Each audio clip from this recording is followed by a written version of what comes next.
Juan José Pascual Vinuesa es el regente y promotor de un aserradero histórico.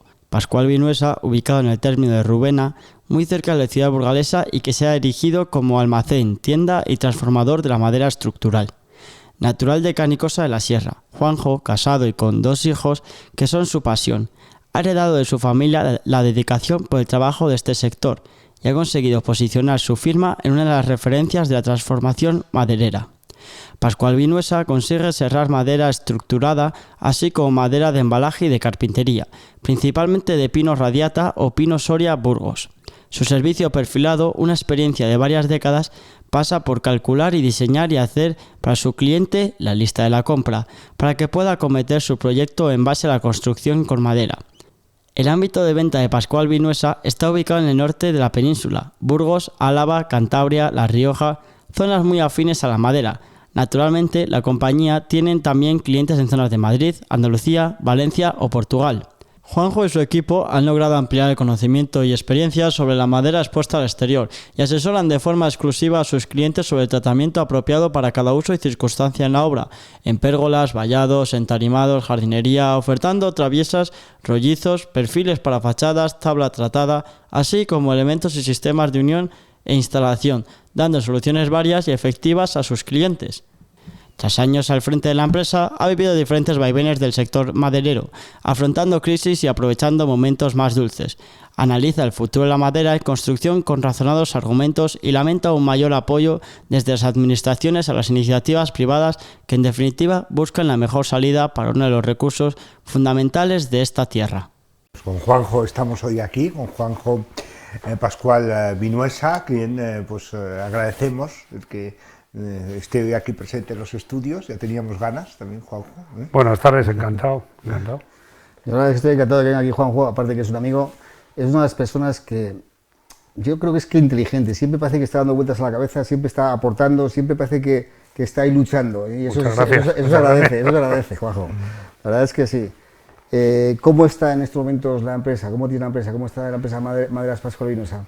Bueno, vamos a ver. Nosotros sí tuvimos un cambio importante coincidiendo, que lo hicimos coincidir más bien con la pandemia, y dejamos de ser un aserradero puro dedicado a la producción en fábrica y pasamos a dedicarnos a algo que ya estábamos haciendo, pero que empezamos a hacerlo de forma más masiva, que es fabricar estructuras a medida, mecanizar vigas, tanto en madera maciza como en laminada, y eso nos ha permitido estabilizarnos. No hemos crecido como han crecido otros aserraderos durante la subida dislocada de los precios de hace año y medio, pero nos hemos estabilizado, tenemos una facturación incluso más alta que la que teníamos cuando éramos aserradero, y sobre todo hacemos cosas que creo que son ya de segunda transformación y nos parecen un reto y una cosa más bonita y también más rentable, las cosas como son.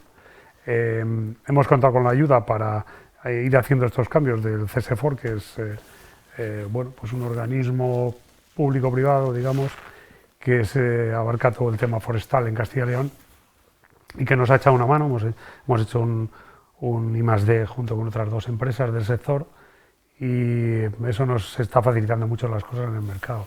Cada día más las obras y las estructuras tienen que formalizarse con marcado C, tienen que formalizarse con calificación de las estructuras, y el sistema que nos ha facilitado el CSFOR nos ha venido muy bien. Estamos de hecho caminando en ese tema, tratando de buscar incluso una segunda transformación más potente. Es algo que tenemos ahora mismo en la cabeza, aunque todavía no está funcionando. En general, bien. Si nos lo resumimos en lo de este año, en lo que llevamos del 2024, sí que es cierto que hay un cierto impasse y como una especie de recelo actualmente en el mercado. La gente tiene, hablando claro, un poco de miedo, hay una cierta inestabilidad en el mercado, y eso seguramente en el segundo trimestre me imagino que irá pasando como pasó el año pasado, que también empezó de una forma así un poquito floja, digamos, pero creo que la primavera hace que la gente ya piense en proyectos nuevos y seguramente saldremos adelante como todos los años. ¿Y por qué nos ha costado tanto a las fábricas de madera de primera transformación buscar una segunda transformación. Nos ha costado tantos años empezar a hacer bobinas, palés, no sé qué, porque ha sido tan complicado. Porque lo veíamos todos, que al final el que se llevaba las perras es el que de la segunda, o se llevaba las perras. Nosotros vivíamos bien, pero al final las perras parecía que se llevaba el que hacía, el que nos compraba nosotros la madera en primera transformación y hacía él la segunda.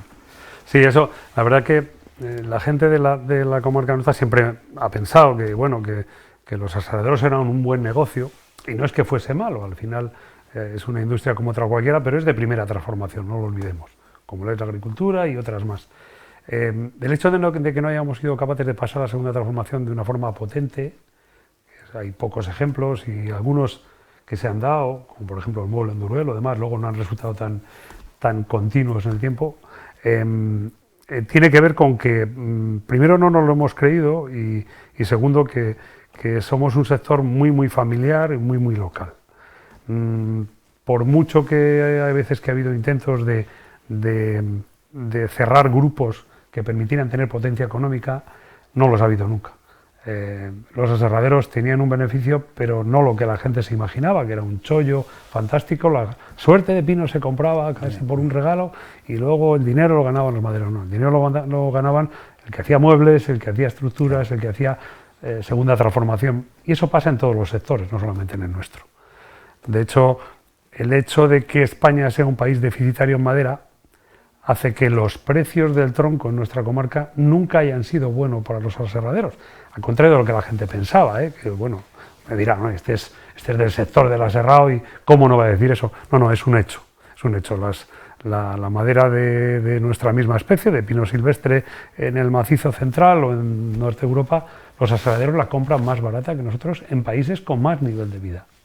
¿Qué pasa? Que en esos países la primera transformación no se considera importante y en lo que se busca en las empresas y a nivel estatal se fomenta es la segunda transformación. Por eso resulta que nosotros acabamos teniendo las vigas laminadas, el tablón seco, etcétera, otro tipo de materiales, lo importamos de Austria, de Alemania, de Suecia, de Noruega, etcétera. Tablero, etcétera. Entonces, no hemos sido capaces porque no hemos tenido potencia económica, nada más. Solo por eso. Porque éramos conformistas y a base de horas y horas, tú acabas de decir, negocio familiar, también, horas y horas y horas y ha quedado duro. Esa forma de ser que tenemos de continuar sí o sí con lo mismo, porque ¿qué dirá el abuelo? ¿Qué diría el abuelo si levantara la cabeza? Pues es un error. Hace que seamos, o sea, que el sector de la madera en nuestra comarca sea prácticamente indestructible, porque no hay crisis que acabe con él, porque claro, una familia que trabaja, no sé, 10 horas, 12 horas al día, 4 primos o 2 hermanos y 2 primos, es indestructible esa empresa. Claro. Es imposible que se acabe con ella, ni por mucha tecnología que pongas en una planta nueva. De hecho, ahora mismo hay algunas grandes fábricas en España, en el norte sobre todo, más dedicadas al embalaje. Tenemos una muy grande en nuestra comarca, que es la de Tomás, ¿vale? Pero en general esas grandes empresas seguirán adelante, pero muchas veces ayudadas por la administración, con subvenciones. Y a las nuestras, pues lo justito de subvenciones. Primero porque no se hacen grandes inversiones en tecnología y porque no se buscan cambios en el proceso. Así es. Muy bien. A pesar de esta inestabilidad en la que ha vivido el sector de la madera en estas últimas décadas, en vuestro caso habéis asentado la empresa, incluso habéis incrementado también el número de clientes. ¿Cómo lo habéis hecho? Cuéntanos. Sí, pues eso, cambiando un poquito la perspectiva, es decir, ahora mismo el aserradero es que sigue funcionando, pero de forma temporal, es decir, arrancamos lo que es el aserradero solo de vez en cuando, tiene un solo cliente, que es Pascual Vinuesa. Es decir, nosotros fabricamos material solo para nosotros, no para vender de forma masiva a almacenes o a fabricantes que hacen otras cosas. Y nos dedicamos al tema de las estructuras y también al tema de almacén. Al fabricar estructuras tenemos que facilitar a los constructores y a los promotores, tenemos que facilitarles no solamente la estructura principal, sino todo lo que conlleva, desde tarimas, láminas, aislamientos, tornillería, rastreles. Incluso hemos tocado un poquito materiales de construcción, como es la teja, por dar el conjunto de las cubiertas, que es lo más común que nosotros fabricamos, por darle al cliente todo el material que necesita para una obra. Y esa ha sido la solución, que tampoco es nada serio, vamos, que es un paso que hemos ido dando casi más por dónde estamos. Es decir, al estar más cerca del cliente final, casi el cliente ha tirado de nosotros. ¿Vale? Gran parte del mercado vuestro, Juanjo, está en el norte de la península. ¿Cómo es el cliente del norte? O sea, yo tengo claro que tiene más dinero. Que en la zona, te vas a Palencia, Zamora, hay bastante menos dinero que en la zona del País Vasco, Cantabria, en zonas hay más dinero. Pero ¿cómo es? ¿Es más exigente a la hora de trabajar con ellos o cómo lo ves? Pues evidentemente sí. O sea, cuando la gente paga por algo y supone que le vas a dar un material de más calidad, va a ser más exigente, eso está claro. Aunque en general casi más depende del promotor o constructor concreto, ese nivel de exigencia, pero sí que se nota que hay más en el norte. Sin embargo, yo creo que aunque lógicamente, como tú bien dices, hay más dinero en Álava o en Guipúzcoa o en Cantabria que en Palencia o que en Segovia, eso es así, pero yo creo que el nivel el tipo de construcción y el nivel de exigencia entre Castilla, País Vasco, Asturias es muy similar, Navarra, etcétera, es muy similar. ¿Que hay más viviendas de más calidad que de menos calidad? Seguramente, pero el nivel yo creo que es parecido. Sí. Es parecido. Ahora mismo, antes me preguntabas, fuera de cámara, que cuáles eran los clientes. Digo, bueno, pues estamos creciendo incluso a nivel online. Ya tenemos una página web que funciona razonablemente bien y ya se vende algo, no pesa mucho en la facturación, pero ya se venden bastantes cosas a través de la web, por internet. No puede ser compra directa porque tú no puedes pulsar clic para comprar una viga de 6 metros, es una barbaridad, pero sí la gente entra a conocer los productos y acaban pidiendo un presupuesto ya formal para una obra concreta. Sí, es el futuro, ¿verdad? Sí, yo creo que por mucho que queramos evitarlo va a ocurrir. Sí, sí. Y esto se obliga también a cambiar un poco el producto. Claro, tiran de ti, lo que te digo, traccionan de ti, no hay más remedio. Sí. ¿Cómo se ven los toros desde una barrera un poquito más lejana, como la que tienes tú aquí en Burgos, de lo que está pasando en la comarca pinariega, del tema maderero, ¿no? Bueno, pues yo la verdad que tengo, bueno, pues como puedes imaginar, conozco a todo el mundo y casi todos son amigos, porque bueno, pues tengo muy buena relación con los compañeros de los aserraderos de la comarca, y en general pues va a ocurrir lo que ocurre cada ciclo de subida y bajada del sector. Yo a algunos les he dicho, y algunos cuando me oigan se acordarán, les he dicho, digo, este año anterior y el otro, que subieron mucho los precios, se vendía todo muy fácilmente, había una locura, habéis llegado a tener las almacenes vacías y la cuenta llena, pero el ciclo acaba de empezar a voltear, ha llegado al punto de inflexión y está bajando, y ahora vais a tener, como no toméis medidas, vais a acabar teniendo el almacén llena y la cuenta vacía, que es la misma desgracia en realidad, no es que sea diferente. Y yo creo que aunque cada vez se hacen mejor las cosas, cada vez se fabrica mejor. La comarca ha mejorado muchísimo, sobre todo en el tema de secar la madera, que es primordial, que es una cosa básica para tener madera que pueda ser usada en cualquier tipo de proceso, y luego se clasifica mucho mejor. Esa visión de nuestros abuelos y nuestros padres de apurar y de aprovechar la última tabla y de el primera pasa especial y el segunda primera, eso se ha acabado. Ahora la gente clasifica bien y las carpinterías están empezando a ver que nuestra madera es excepcional, porque la verdad que el pino soria es muy muy bueno, y se está empezando a usar de nuevo. Nos ha ayudado la crisis, precisamente la carestía y la escasez de materiales de importación durante estos 2 años anteriores, ha hecho que empezaran a probar de nuevo los carpinteros nuestra madera y se dan cuenta que es excelente, que es lo que les contaban sus padres también a los fabricantes de muebles o a las carpinterías industriales, han vuelto a entender que nuestro material es muy muy bueno, francamente. Vamos a hablar de algo sensible, Juanjo. Vamos a ver. Tú, dentro del negocio tuyo, ¿tienes la sensación de que a los empresarios, las administraciones no nos tratan bien, de que parece que somos unos perseguidos, que parece que somos unos usureros, que parece que no hacemos las cosas bien? O sea, ¿tenemos la sensación de que no nos ayudan las administraciones como deberían, que no nos apoyan? No, me mojo. Totalmente de acuerdo. Totalmente de acuerdo. Para las administraciones voy más allá. Para las administraciones, las empresas somos sus enemigos. Eso parece verdad. Es triste, pero eso parece verdad. Claramente. En primer lugar, con respecto a las legislaciones. Y la gente, no, es que hay que cumplir la ley. Por supuesto, claro, no podemos ir de ilegales. Hay que hacer las cosas cumpliendo la ley. Pero la mayor parte de las leyes en España ahora mismo provienen de normativas europeas que se transponen. ¿Vale? Cuando se transpone una norma, siempre se transpone la más compleja y la más difícil. En vez de decir, no, vamos a transponer lo mínimo imprescindible y lo más fácil para nuestros productores, lo que hace la Administración es siempre tomar el límite por arriba, somos más papistas que el Papa, el límite por arriba, y siempre son los extremos los que nos imponen. Si tienes en cuenta que son leyes que se crean para países que van desde una Alemania hasta una Grecia, por poner, digamos, el más rico y el más pobre de la Unión Europea, si tú pones los límites más altos, estás poniéndote al nivel de un país como Alemania, por decir algo. Y si te pones límites legales como los de Alemania y no tienes capacidad económica, que hablábamos antes, estás muerto. Estás muerto. Y eso es una de las cosas que también ralentiza nuestro acceso. Ahora, últimamente veíamos cómo los agricultores protestaban por mucha legislación, mucha burocracia. A nosotros nos pasa igual. Los aserraderos tenemos verdaderas dificultades. Hace 27 años cuando yo empecé era capaz de llevar el aserradero y hacer la contabilidad yo solo. Y producía más o menos lo mismo que producimos ahora. Y sin embargo ahora es imposible si no tienes 2 personas en la oficina.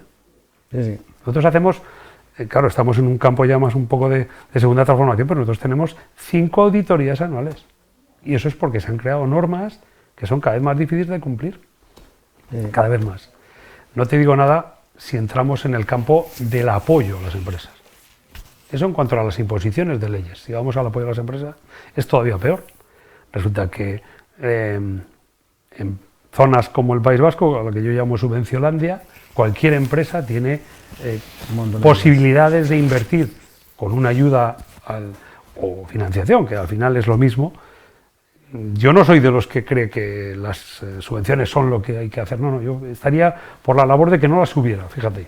Pero claro, no tiene que haber para nadie. Si resulta que tu vecino de Vitoria pone una empresa, me da igual que sea un aserradero, que sea una empresa de envasado de sardinas, da igual, y tiene una financiación o una subvención a la inversión inicial del 50%, tú que vas a conseguir el 15% o el 20% con suerte, no tienes ninguna posibilidad de competir con él.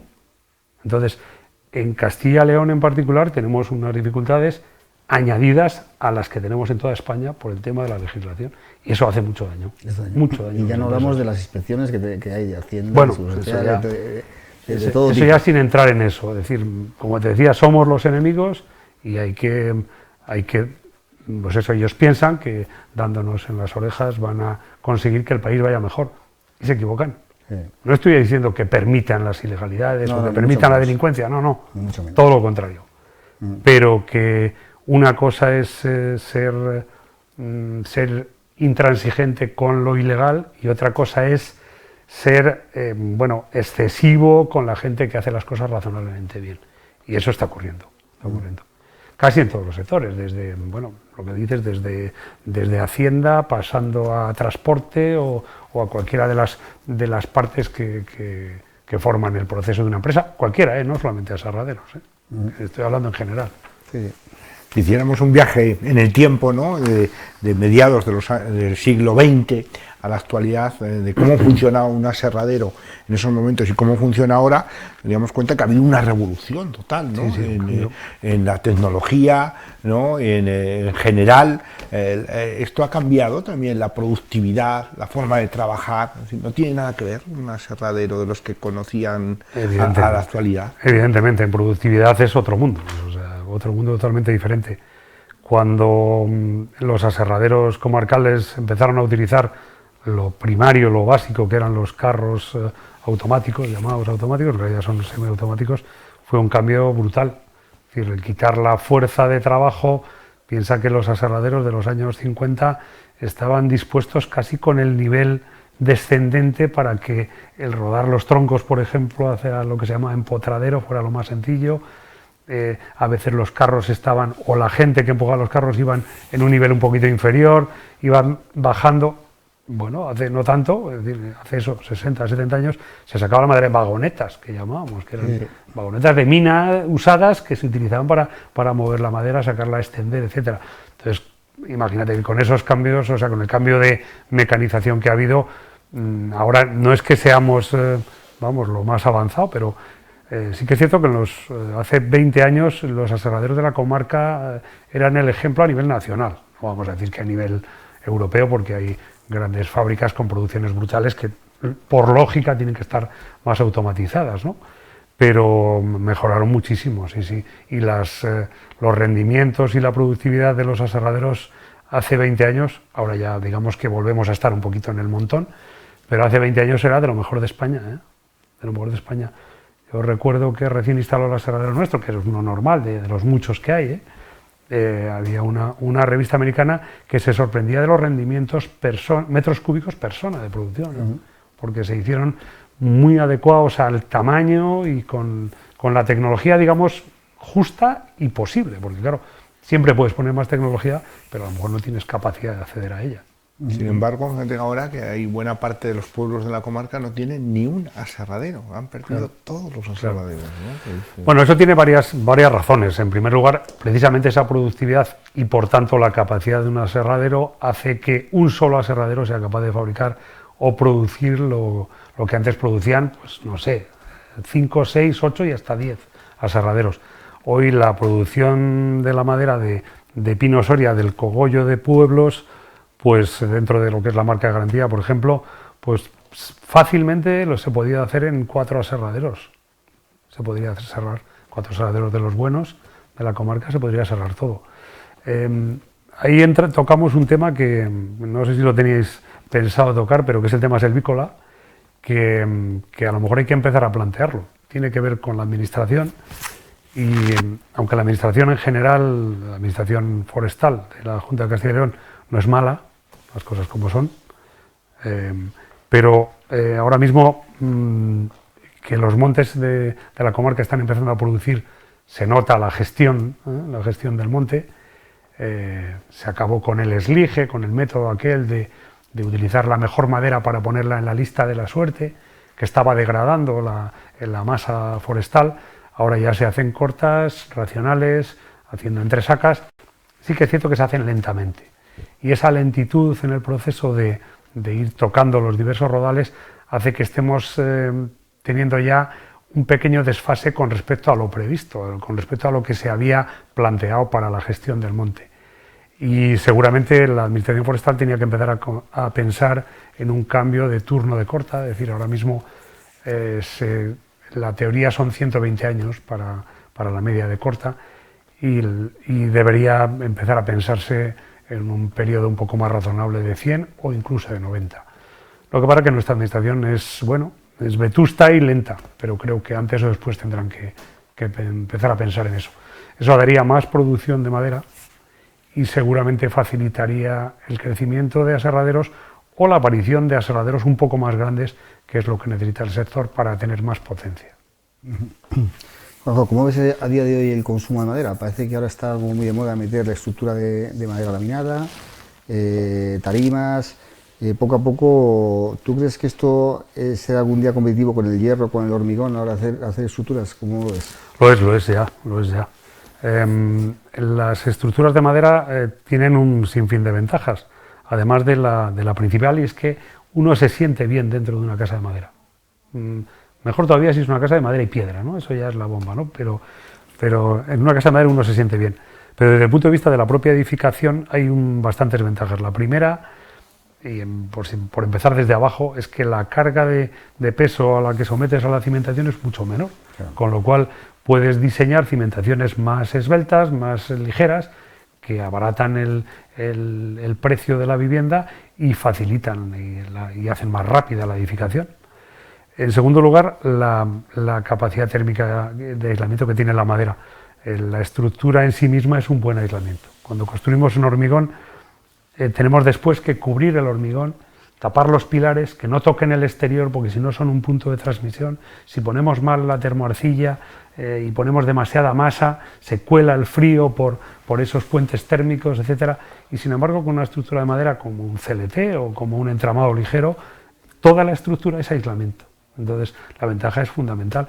Y luego hay otra que la gente a veces no cuenta y dicen, ya, pero es que es un poco más cara que si lo hago de la forma tradicional, con viguetas de Castilla y bovedillas y yeso y hormigón.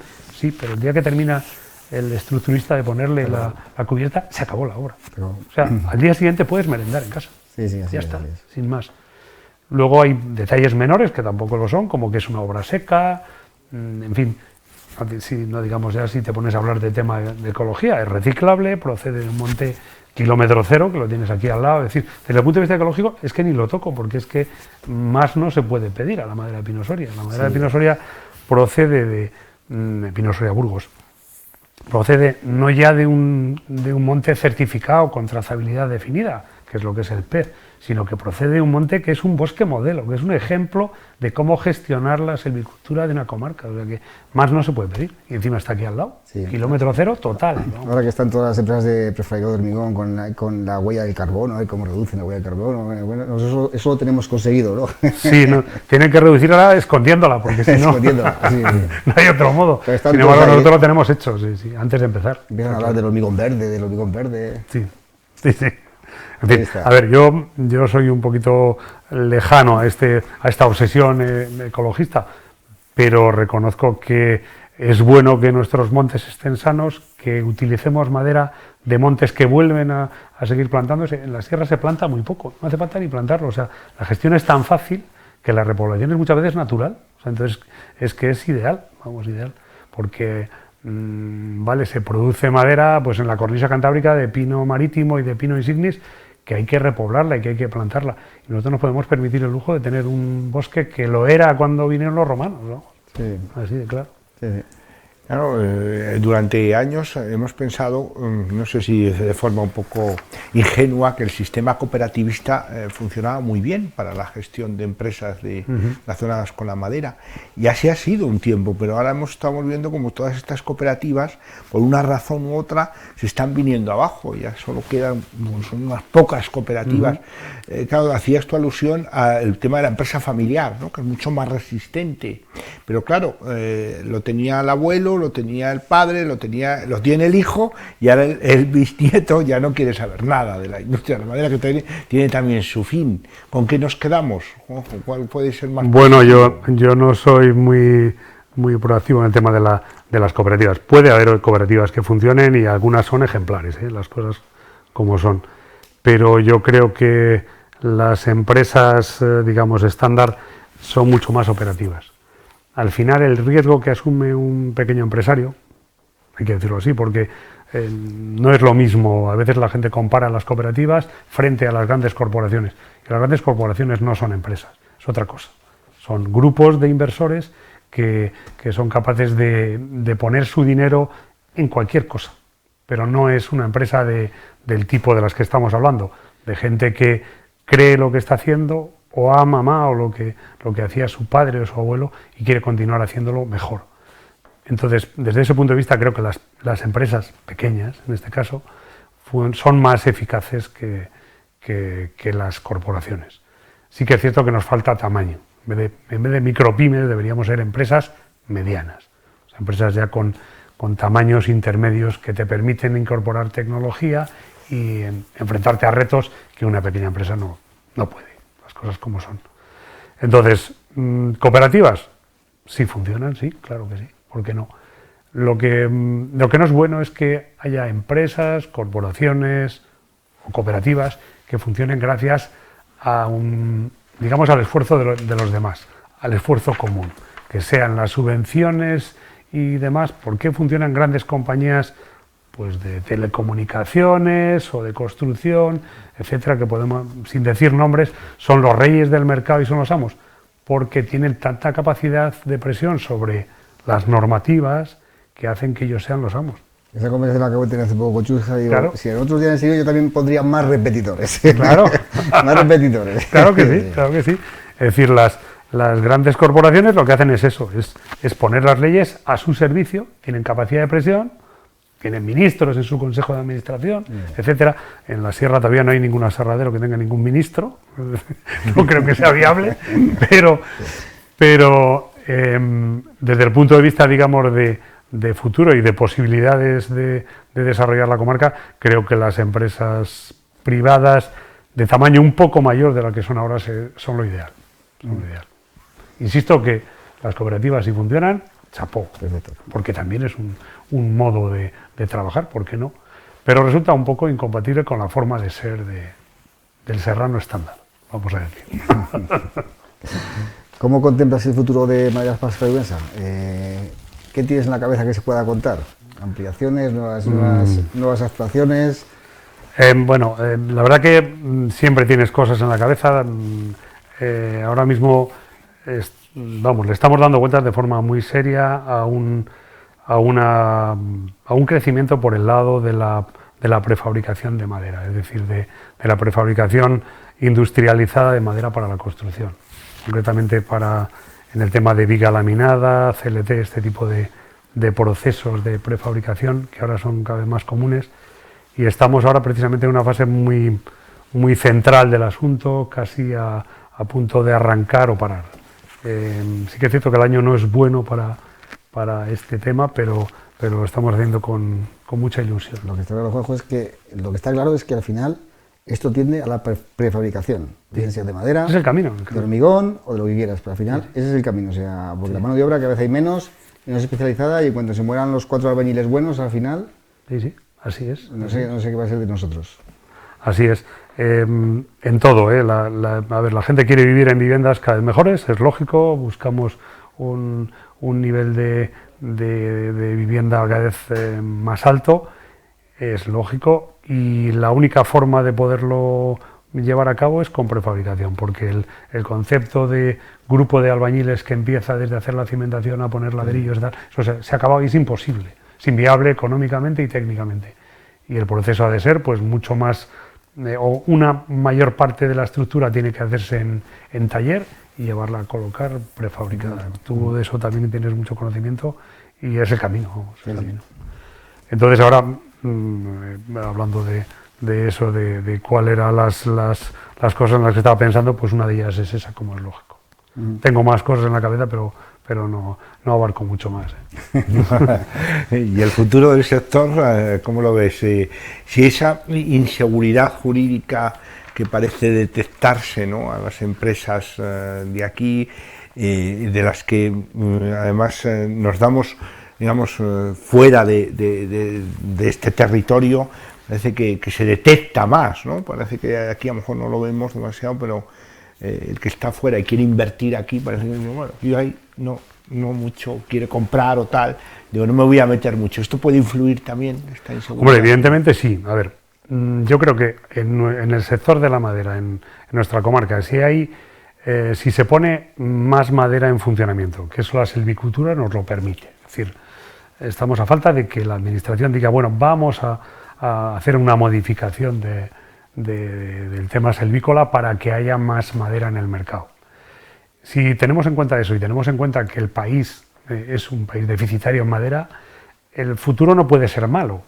Es decir, aunque a nivel general, a nivel, digamos, de situación económica y política, las cosas no estén bien, ¿vale? Pero desde el punto de vista del sector no puede ser malo si a eso añades que la construcción en madera es cada vez mayor. Cada día se construye más en madera. Y además eso no se va a parar, tenemos mucho margen de crecimiento. Hay países en Europa donde ya están llegando a sus límites. De hecho, se empieza a hablar de que conceptos como el CLT, que es la madera contralaminada, que se hace para hacer muros y cubiertas, son demasiado, o sea, consumen de forma demasiado masiva madera y que hay que empezar a repensárselo. En España todavía estamos antes de eso, es decir, podemos consumir mucha madera todavía, tenemos capacidad para crecer.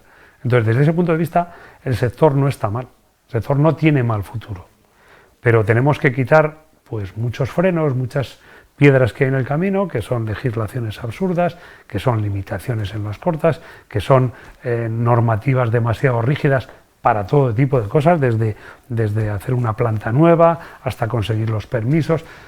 No es normal que en España haga falta hacer 20, 25 documentos para crear una empresa. Es una barbaridad. Una barbaridad. ¿Cómo va un chaval de 25 años a plantearse crear una empresa de lo que sea? No estoy hablando de madera, de cualquier cosa, si lo primero que se encuentra son frenazos en la administración. No te voy a decir del Volvo este mañana del siglo pasado, pero sí de problemas y problemas y problemas. Hemos visto cómo la ciudadanía y la mayor parte de la gente que trabajamos en la calle nos las arreglamos para trabajar durante la pandemia, en casa como fuera, separándose en turnos, en no sé cuántos, y nuestra administración ha tardado 2 años en dejar de decir que contactaras con ellos a través del ordenador. Y si querías ir a ver, a hacer una consulta concreta, que ya te iban a dar hora. Eso no es normal. A día de hoy sigue pasando. ¿No? Eso no es normal. Eso ha venido para quedarse. Pues no debería ser así, francamente no debería ser. No. Juanjo, pues muchas gracias por venir aquí a la que está, que es tu casa. Aquí estamos para lo que necesites y solo una cosa, tienes que venirnos a enseñarnos más cosas, tienes que venir más veces. Bueno, siempre que me llaméis estaré aquí. Muchas gracias. Un placer, porque además lo argumentas muy bien y yo creo que sirve también de información, ¿no?, para la gente que nos escucha. Muy bien, muchas gracias, Juanjo. De acuerdo.